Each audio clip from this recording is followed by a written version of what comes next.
Julia que atravesando la multitud de creyentes que lo rodeaban se acercaban respetuosamente. El liberto la saludó muy sorprendido, mientras la joven le dirigía palabras de júbilo y simpatía. Nestorio exclamó Celia, radiante ¿por qué nunca me hablaste de tus convicciones, de tu fe? Hija, no obstante mi fervor cristiano no podía menospreciar los principios de la familia que me concedió la libertad. Ambos estaban alegres y felices experimentando la dicha de la mutua comunión en la misma fe, cuando una sorpresa mayor los conmovió. Mientras casi todos los compañeros se disponían a regresar a la ciudad, pues se avecinaba la madrugada, se destacó entre ellos un joven fuerte y simpático, que se aproximó a la tribuna con los ojos fulgurantes de ansiedad y alegría. Se acercó a Nestorio y a Celia con los brazos extendidos, al mismo tiempo que el liberto y la joven Patricia exclamaban con la misma voz impregnada de emoción y de profundo júbilo, Ciro. Ciro, Padre mío. Celia. Y el mancebo los reunió casi en el mismo abrazo de amor y felicidad. Tulia Cevina contemplaba la conmovedora escena con el corazón sobresaltado. Alba Lucinia ya le había hablado del drama íntimo de su hija, y la mujer de Máximo le costaba conformarse con la circunstancia de haber conducido a la joven a aquel encuentro de consecuencias imprevisibles. La ausencia de Policarpo, que la inhibía de solicitar la oración por la felicidad doméstica de su amiga conforme a su fe, el hecho de haberse visto con Nestorio, cuando prefería que su presencia allí se hubiera mantenido en secreto, y el encuentro inesperado con Ciro, eran acontecimientos que la contrariaban profundamente, pero Celia, radiante, sin poder expresar su júbilo al saber que Nestorio era el padre de su novio espiritual, le presentó al joven, al que la Patricia fue obligada a saludar cortésmente en virtud de la circunstancia. El ex cautivo abrazaba a su hijo con los ojos húmedos de llanto, enviando a Jesús su íntimo agradecimiento, y manifestando su real sorpresa al saber que era también un liberto de Elvidio Lucio, aumentando así su reconocimiento por sus libertadores.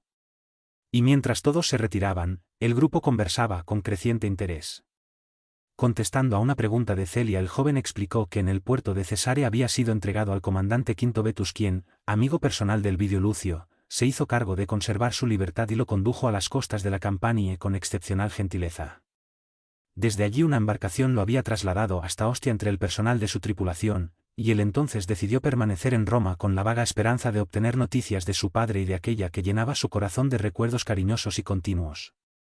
Celia sonreía satisfecha, y se sentía en aquel cementerio solitario y triste la más dichosa de las criaturas. Entretanto la claridad de la luna ya había desaparecido. Apenas las estrellas en el manto oscuro del firmamento brillaban con fulguraciones más intensas, preludiando el despuntar de la aurora. Tulia Cevina recordó entonces la conveniencia de que regresaran cuanto antes. Nestorio deseaba vivamente que su hijo le relatara todos los hechos de su pasado, para conocer los más ocultos pormenores de su separación larga y dolorosa, pero observando su intimidad con la joven Patricia, se abstuvo de hablar mucho y guardó una actitud expectante y calma, aunque adivinaba la historia de amor de esas dos criaturas apenas salidas de la adolescencia. El ex esclavo mantenía su actitud reservada, y mientras Tulia Cevina se mostraba aprensiva, y los dos jóvenes hablaban durante todo el trayecto de sus reminiscencias o de sus esperanzas en Jesús, la claridad, amiga de las estrellas, las hacía palidecer en el firmamento. Mezclados con los que regresaban iban campesinos descuidados y felices, que se dirigían al perímetro urbano en las primeras horas de la madrugada, llevándolos productos del campo para las ferias.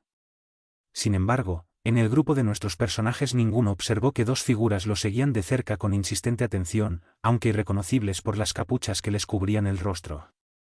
Nestorio y Ciro acompañaron a las dos Patricias hasta las proximidades de la residencia del Elvidio Lucio, a donde también se dirigió Tulia Cevina obedeciendo al plan preestablecido. Padre e hijo volvieron por los mismos caminos hasta las cercanías de la Puerta Salaria, donde se acomodaron en la vivienda del primero. Fue allí que Nestorio, absolutamente insomne en virtud de las emociones de esa noche, escuchó el relato de su hijo hasta el amanecer, tomando conciencia de que una nueva etapa de sacrificios le sería impuesta por las circunstancias en juego.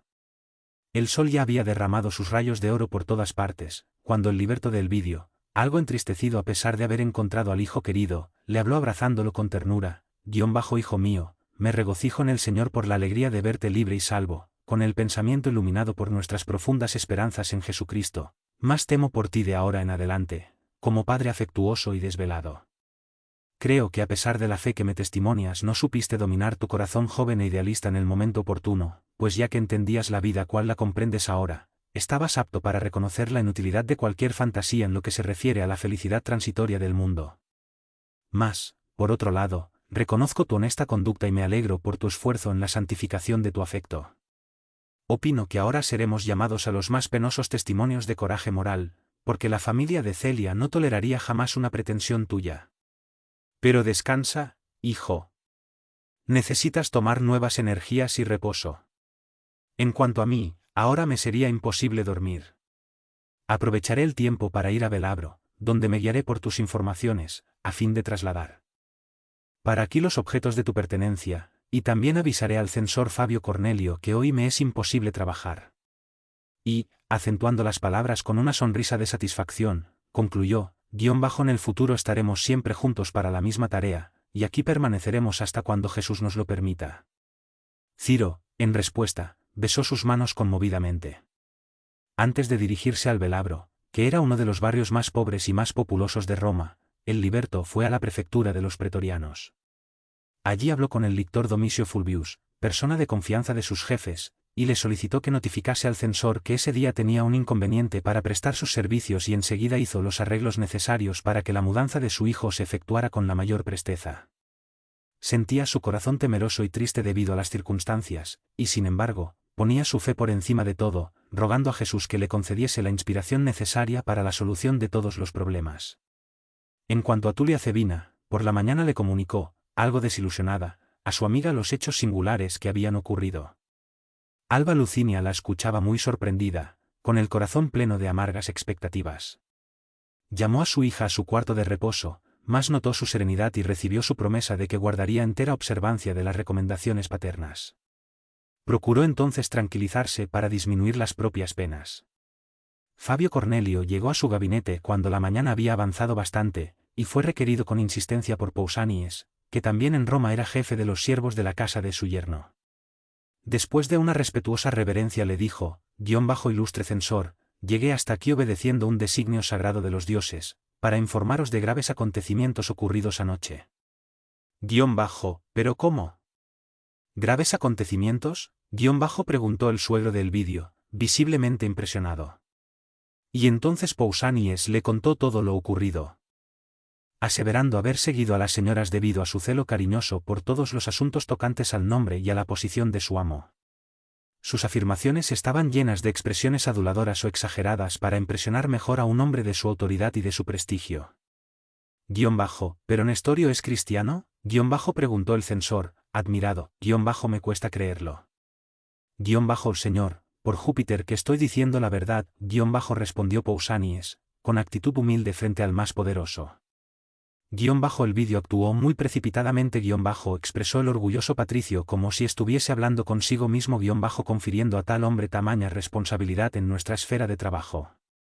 Entretanto tomaré hoy mismo todas las providencias que el caso requiere y agradezco tus buenos servicios. Pausanias se retiró, mientras que Fabio Cornelio, que tampoco ignoraba el idilio de Ciro y de su nieta, montaba en cólera en contra de los dos exesclavos, que venían a perturbar la tranquilidad de su hogar.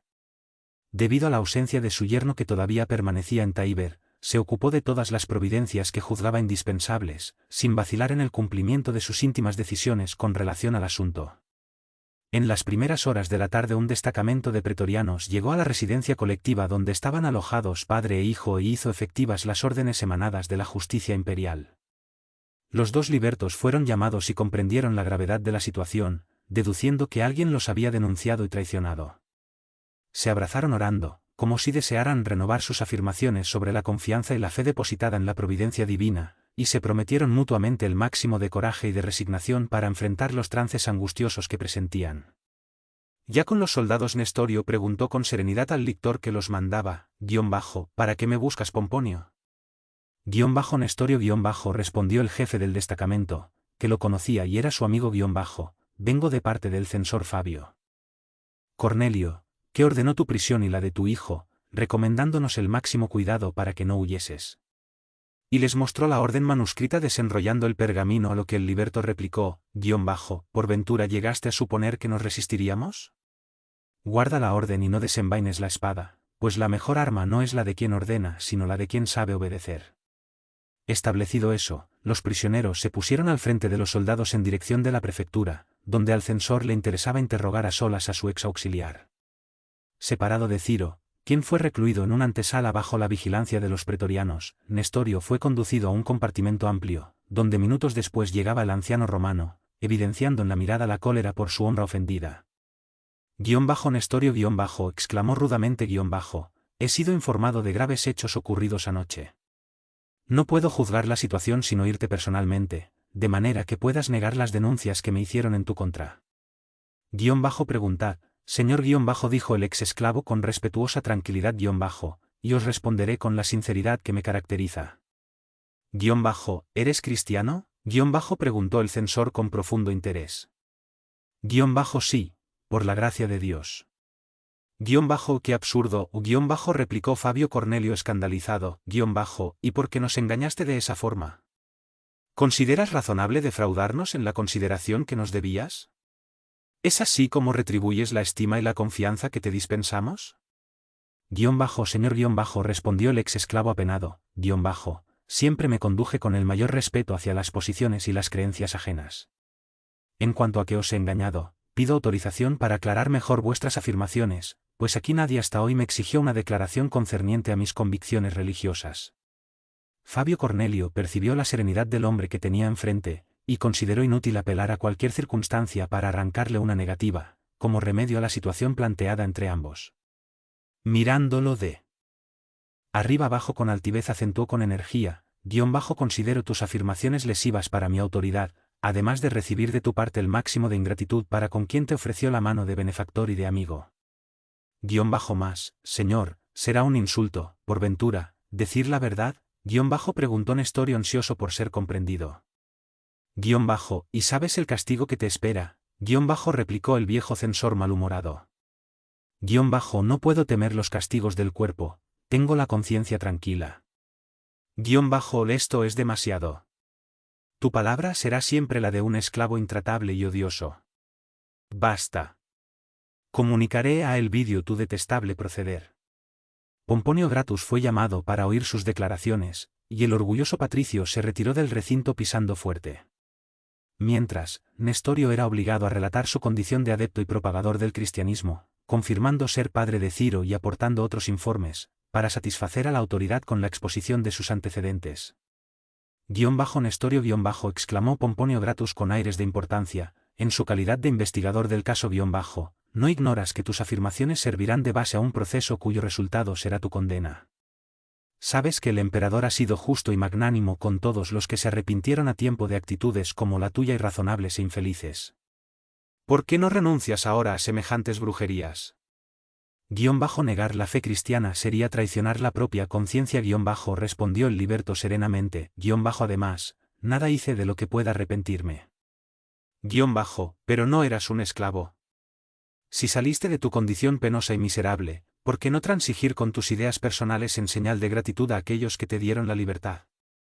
En el cautiverio nunca dejé de cultivar la verdad como la mejor manera de honrar a mis señores, mas, aún así, siempre tuve otro yugo suave y leve el de Jesús Y ahora creo que el Divino Señor me convoca para dar testimonio de mi fe, cavas el abismo de tus males con tus propias manos dijo el lictor con indiferencia.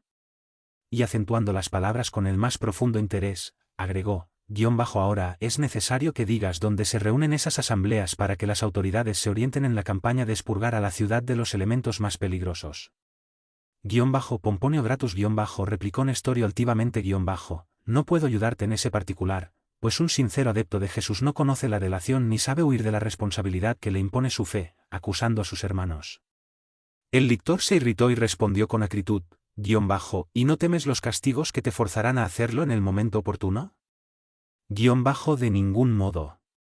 Llamados a testimoniar nuestra fe en Jesucristo, no podemos temer intereses mundanos. Pomponio, sin embargo, esbozó un gesto expresivo, como quien hubiera recordado un nuevo recurso, y acentuó, por otra parte tenemos otros métodos para encontrar a esos conspiradores idiotas. Escucharemos hoy mismo, en esta jefatura, a los que brindaron las correspondientes informaciones con respecto de ti. Sí, replicó el liberto sin perturbarse esos podrán ayudar mejor a la justicia del imperio. Enseguida, un grupo de soldados armados según la época, salió de la prefectura escoltando a los dos acusados hasta la prisión mamertina, donde fueron alojados en uno de los más húmedos calabozos. No bastaron solamente los nuevos informes de Pausanias, a quien el lictor Pomponio Gratus, según la autorización del censor Fabio Cornelio, se vio en la necesidad de convocar para facilitar sus investigaciones. En ese mismo día, una figura penetraba en la residencia del Lolio Urbico al caer las sombras del crepúsculo para hacer idéntica denuncia. Era Atería que, independientemente de Pausanias, también había ido a las catacumbas para cumplir con sus odiosas actividades, poniendo en juego su habilidad y su astucia para tener a Claudia Sabina enterada de todo cuanto ocurría. Así que antes de regresar a Tibur después de una semana de descanso en su hogar, la antigua plebeya le comunicó a Quinto Bíbulo las reuniones del cristianismo más allá de la puerta nomentana, pintándole cuadros terroríficos, con el fin de exacerbar el temor a las conspiraciones que caracterizaba a los funcionarios públicos de la época. Numerosos destacamentos de pretorianos se hicieron presentes en el cementerio abandonando en la siguiente reunión. Se llevaron a cabo cientos de detenciones. Los calabozos oscuros del Capitolio y las cárceles del Esquilino quedaron repletos, y la circunstancia más grave era que entre los prisioneros figuraban personas de todas las clases sociales. Irritado, el emperador ordenó que se instaurasen procesos individuales, a fin de comprobar todas las responsabilidades personales, designando varios dignatarios de la corte para la imprescindible investigación. Elio Adriano nunca procedió como Nerón, que ordenaba el exterminio de los cristianos sin reflexionar en la culpabilidad de cada individuo, en conformidad con las disposiciones legales, según la reforma jurídica del Estado romano, mas tampoco perdonó jamás a los adeptos de Cristo que tuviesen el coraje moral de no traicionar su fe delante de su autoridad o la de sus funcionarios. La investigación comenzó terrible y sombría. Familias desesperadas de dolor acudían a las prisiones, implorando piedad de verdugos. Todos los que hubieran renegado de su fe en Jesús delante de la imagen de Júpiter Capitolino jurándole eterna fidelidad podían regresar a su hogar, siendo completamente libres. Los que no se hubiesen prosternado ante el ídolo romano, manteniendo inquebrantable la fe cristiana, deberían esperar el castigo y quizás la muerte. Entre más de 300 personas, apenas 35 ratificaron su fe en Jesucristo con sinceridad y fervor irreductibles. Para ellas las puertas de la cárcel se cerraron sin piedad y sin esperanza.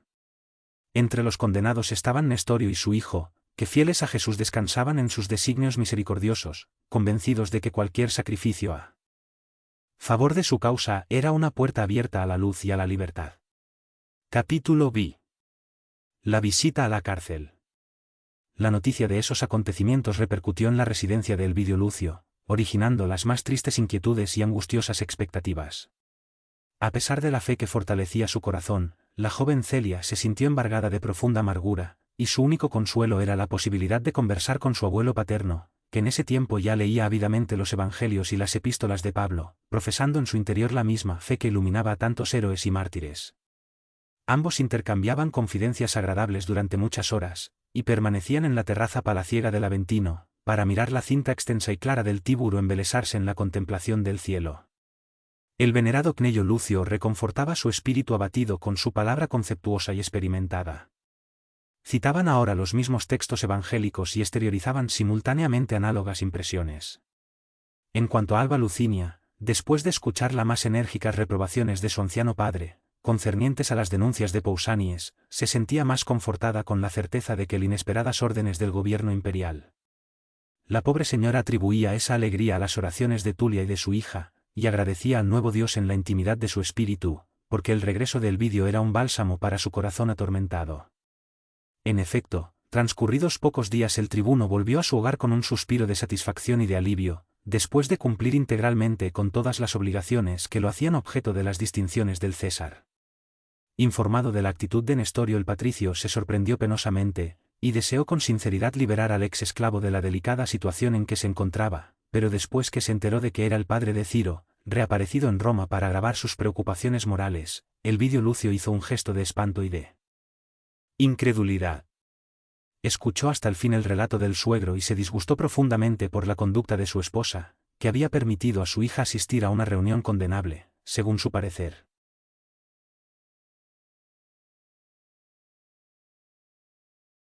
Todas las reprimendas con la humildad necesaria para conservar la armonía hogareña, y lejos de causar mayor disgusto con lamentaciones, calló sus propias amarguras, ocultándole el odioso proceder del Lolio Urbico, así como sus recelos con respecto de Claudia Sabina por las confidencias de Tulia, que habían herido profundamente su corazón.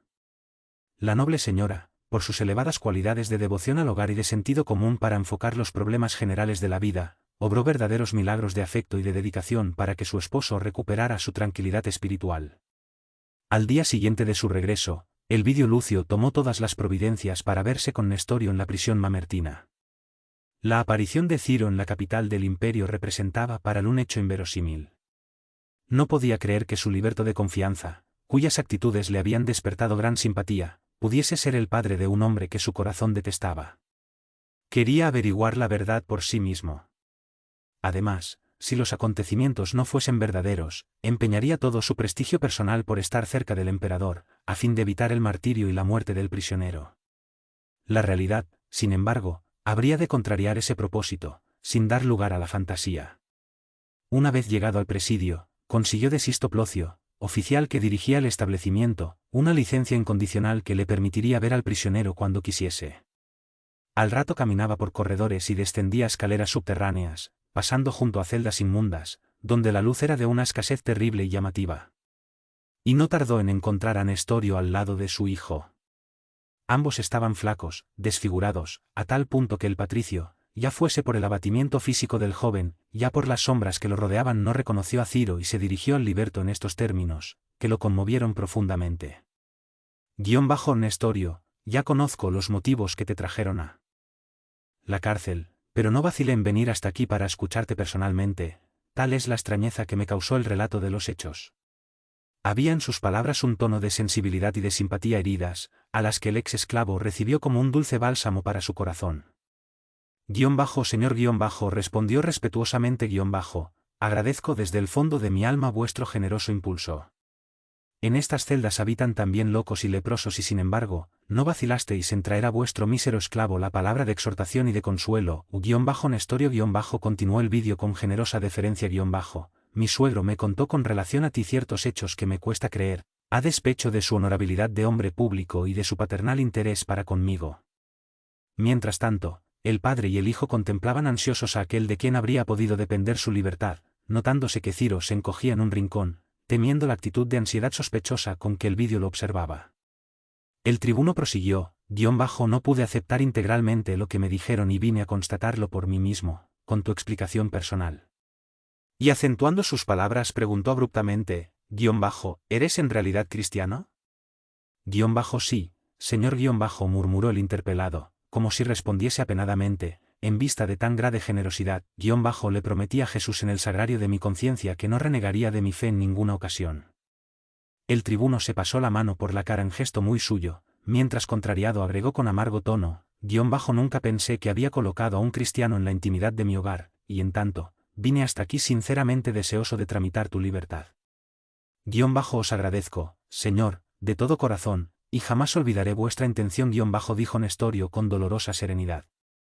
Interesándome por tu suerte prosiguió el vídeo apenadamente me entrevisté con el senador Quirino Brutes, encargado por la autoridad imperial de la preparación del proceso atinente a los agitadores del cristianismo, y me enteré hoy de que 13 de los implicados recibirán la sentencia de destierro perpetuo y 22 fueron condenados a muerte por suplicio. A pesar de su fervor religioso, ambos prisioneros se pusieron pálidos. Elvidio Lucio, sin embargo, continuó imperturbable. Entre estos últimos vi tu nombre y el de un joven que me dijeron es tu hijo. ¿Qué me dices de todo esto? ¿No deseas, por ventura, abjurar de una fe que nada te reportará a no ser la muerte infamante por los suplicios más atroces? ¿Y ese hombre que te acompaña? ¿Es en realidad tu hijo? Dime una palabra que aclare esta situación o que me proporcione elementos para una defensa justa. Señor lo interrumpió el liberto, invocando todas sus energías para no fracasar en el testimonio mi gratitud por vuestro interés generoso ha de ser eterna.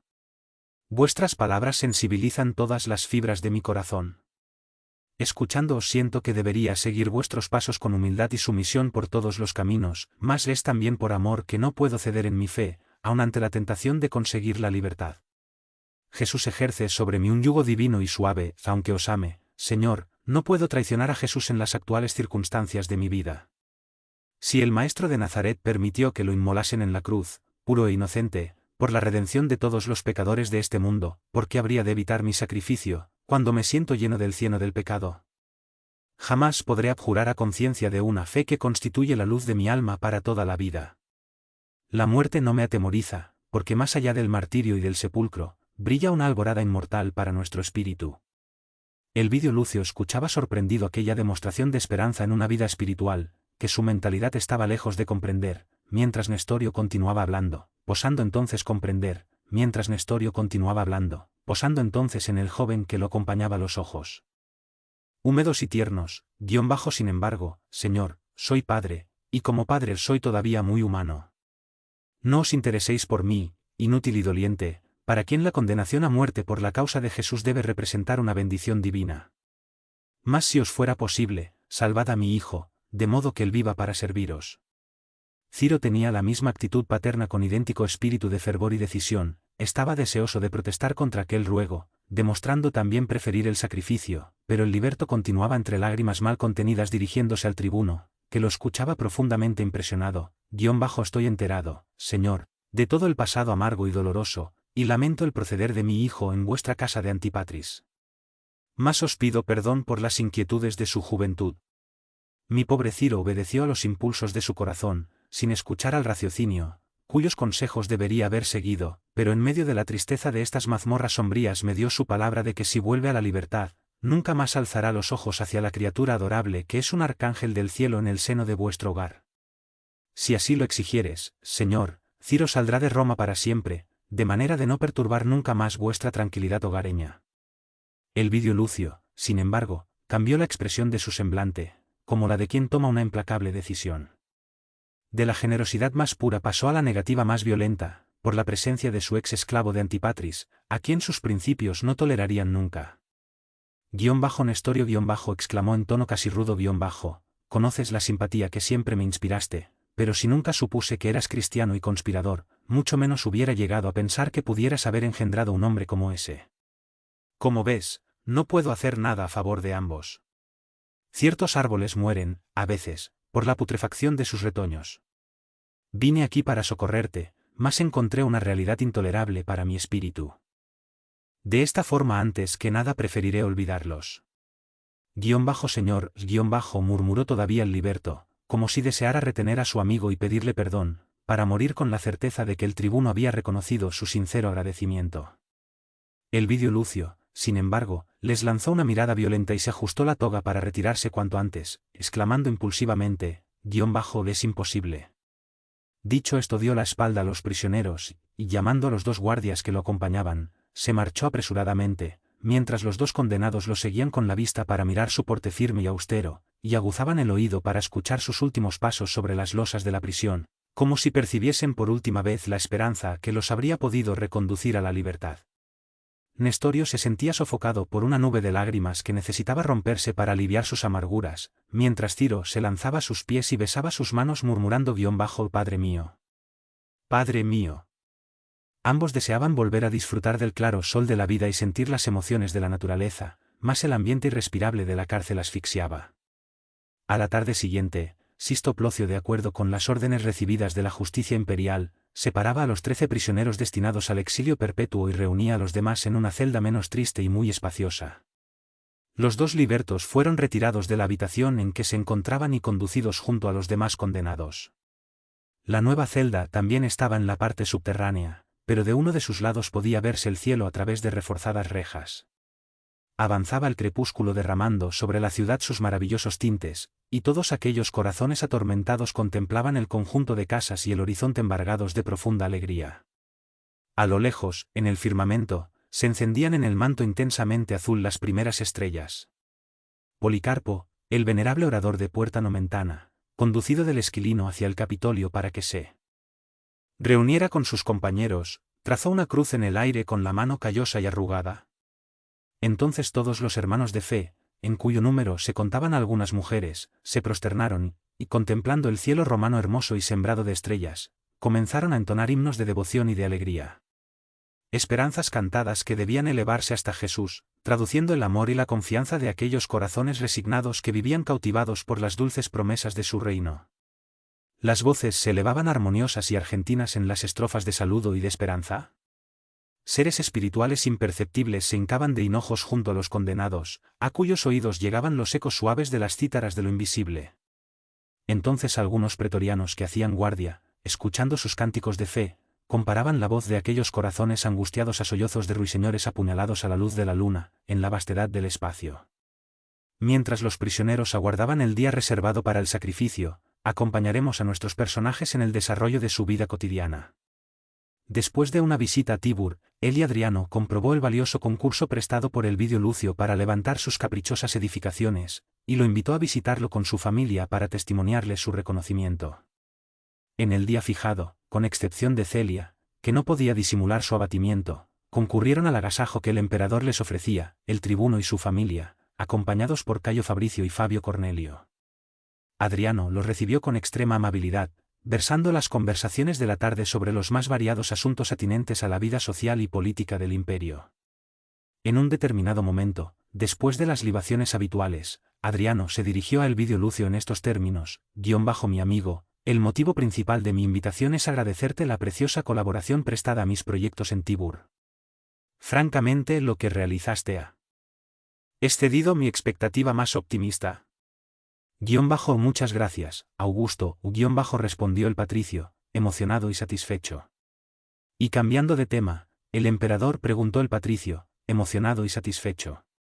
Y cambiando el tema, el emperador preguntó con evidente interés, ¿cuándo se efectúa el enlace de tu hija? Quiero hacer un postergado viaje por Grecia antes de instalarme definitivamente en Tibur, mas no desearía partir sin contemplar la felicidad de los prometidos. Señalando a Cayo, que sentía gran alegría en vista del interés imperial por su situación, Elvidio respondió, Augusto, mucho nos honramos con vuestra generosa atención. El enlace de mi hija depende tan solo del novio, que está acopiando experiencia de vida antes de atender a los reclamos del amor. ¿Qué es esto, Cayo? Preguntó el emperador con una amplia sonrisa. ¿Qué esperas todavía? Si Venus no te golpeó fuertemente aún las puertas del alma, no puedes entretener con promesas el corazón que te aguarda en la primavera de su amor. Vuestra palabra, oh César respondió el interpelado conforta mi espíritu como los rayos del sol, sin embargo aspiro a sustituir a Venus por Juno en mi santuario familiar, aguardo la oportunidad propicia para mi tranquilidad futura. Elio Adriano hizo un gesto expresivo, fijando en Elvidio Lucio una mirada enigmática, y agregó, la oportunidad esperada debe estar próxima ahora. Afirmaba la sabiduría de los antiguos que mejor habla al corazón de los padres el bien que se hace a los hijos, razón por la que tomo la dote de la joven Elvidia a mi cargo. Resolví donarle una deliciosa propiedad de las inmediaciones de Capua, al pie del Vulturno, donde el fruto de las viñas y de los olivos bastaría para hacer la felicidad de una familia durante 100 años de existencia sin otras preocupaciones de orden material. Un soplo de alegría animó a todos los semblantes, resaltando en especial en los del Elvidio Lucio y su esposa, que se miraban felices, embargados de sincero reconocimiento por la espontánea generosidad del emperador, a quien Fabio Cornelio se dirigió con la más respetuosa cortesía, agradeciendo en nombre de todos el regio obsequio. Cayo Fabricio, no pudiendo contener su alegría, estrechó las manos de su novia exclamando, después de las palabras de Fabio queremos confirmar nuestro reconocimiento a vuestra magnanimidad, oh Augusto. Vuestro presente expresa la generosidad y el poder del Señor del mundo. Y ya que depende de mí fijar la fecha de los esponsales, la hemos de determinar para el mes próximo, como os agrada. Todo nuestro deseo es que nos honréis con vuestra presencia, porque debido a vuestra paternal protección, sentimos que los dioses nos bendicen y nos guían. Alegó Adriano pensativo en el mes venidero pretendo hacer mi último viaje por Italia y Grecia. Prometí a mis amigos de Atenas que no me retiraría a Tibur antes de hacerles mi postrera visita. Antes de ausentarme quiero celebrar con festejos públicos la inauguración de los nuevos edificios de la ciudad asterisco. Aprovecharemos, entonces, la oportunidad para que tu ventura se haga realidad. Alba Lucinia con los ojos húmedos abrazó a su hija alegremente, y así terminó el banquete con gran júbilo general. Al día siguiente el emperador ordenó todas las providencias para la donación, y mientras Elvidio Lucio y familia se preparaban convenientemente para el evento familiar, Cayo Fabricio se dirigía a la antigua tierra de la agricultura, con el fin de conocer la región en que estaba su futura vivienda. Sin embargo, a la par de los grandes júbilos, persistían las graves preocupaciones y los grandes dolores. Elvidio y su mujer no podían liberarse de la contrariedad que los martirizaba íntimamente, al ver que Celia se consumía, a pesar de sus propios esfuerzos, merced a las energías poderosas de su fe, para no amargar el corazón de sus padres. Comparando a su hija con una flor seca y triste, el tribuno aumentaba su odio a las ideas cristianas. Recordando a Ciro con aversión y rencor. El doloroso contraste del destino de sus hijas era para el objeto de profundas meditaciones. Asterisco entre los numerosos edificios de Adriano durante su reinado, se cuenta como uno de los más modernos, el famoso Castel San Angelo, Castillo de San Ángel. Nota de Manuel se interesaba por ambas con el mismo cariño, con todo, a despecho de la buena intención, la más joven parecía apartada de su devoción paternal. No acostumbraba frecuentar los ambientes sociales, ni se integraba convenientemente al ritmo doméstico como era de desear. Sus ojos jamás habían manifestado algún interés por las fantasías de la juventud, sumergidos en constantes preocupaciones melancólicas, parecían fijarse en otros rumbos que su espíritu paternal jamás había podido definir con acierto. En su concepto, ella era víctima de una de las tantas debilidades que, en su celo, atribuía a la influencia de los principios cristianos recibidos de los esclavos de Palestina. Por suerte Elvidia sería dichosa y eso, de algún modo, lo consolaba. En cuanto a Celia, él y su esposa más tarde la habrían de llevar a tierras extrañas, donde su sensibilidad doliente pudiese transformarse en alegría. Mientras el tribuno se esforzaba en disimular tales conjeturas, se multiplicaban en el hogar los preparativos festivos. Mas, al tiempo que aumentaban las esperanzas y las alegrías familiares, Celia comprobaba que sus padecimientos morales superaban sus fuerzas. La noticia de la condena de Ciro como conspirador apesadumbraba profundamente su corazón. Además, bastaba una sola palabra del emperador para que se consumasen los terribles suplicios. Aquellas angustiosas perspectivas anulaban todas sus esperanzas. A su lado el ajuar de su hermanita se cubría de perlas y flores. Por sí misma no le enviaba su felicidad, pero deseaba conservar la vida del elegido de su destino. Oraba siempre, mas sus ruegos estaban contaminados por las angustias terrenas. Sin la levedad suave de otros tiempos, que los hacía ascender a los cielos. Ahora las vibraciones espirituales se mezclaban de ansiedades amargas y dolorosas. Deseaba ver a Ciro, escucharlo, saber de su boca que su corazón continuaba fuertemente y resignado ante la muerte, para que el alma obtuviera valor por el coraje de él, mas no podía pensar en eso. Sus padres no lo habrían consentido nunca. Tan penosas reflexiones fueron invadiendo su cerebro, debilitándolo. En pocos días no se mantenía en pie. Alba Lucinia, con el buen sentido que caracterizaba sus iniciativas, aludió a la conveniencia de transportarla al Aventino, donde habría de tratarse acertadamente junto al anciano abuelo y a Marcia, que la adoraban. Aceptada la sugerencia, Cnello Lucio fue a buscarla personalmente con paternal solicitud. En su casa la joven iba mejorando del estado febril que tanto la debilitaba, pero el singular abatimiento moral triunfaba entre todos los cuidados del venerable anciano, que inventaba mil modos para restablecer la alegría de su adorable nieta. Cierto día, poniendo en juego un método psicológico, lleno de ternura, se le acercó exclamando con profunda bondad: Celia, mi querida, me apena muchísimo verte tan abatida y doliente, a pesar de todos los esfuerzos de nuestro desvelado amor. Y como vio sus lágrimas brillando a punto de caer de sus ojos, continuó cariñosamente: también yo, hija mía, en la profundidad de mi conciencia soy un adepto del cristianismo con todo el fervor de mi espíritu. Conozco la esencia de los evangelios, estimulado por las afectuosas sugestiones de tu alma pura y generosa.